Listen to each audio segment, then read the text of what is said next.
Hey everyone, so in this video, I'm going to show you how to add a customer onto Zoho Books. So this is going to be particularly useful for individuals. Let's say that you happen to be migrating to Zoho Books and you just want to go ahead and migrate just a handful of customers that you have off digitally.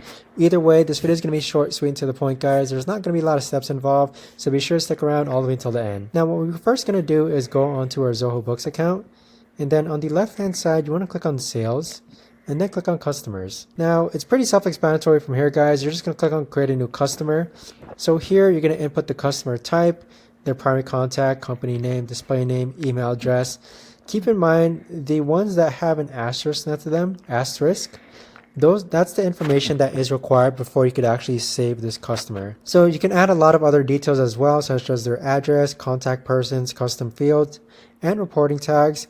But once you click on, let's say Yeti, and then click on Save, you'll see that Yeti has now been added as a customer to my Zoho Books account. So that right there, guys, is the best and easiest way that I know of to actually go ahead and connect to add a customer to Zoho Books. If you guys know of a better or easier way to actually do this, let me know in the comments down below. I would love to know. But thanks so much for watching, everyone, and I'll see you guys all in the next video.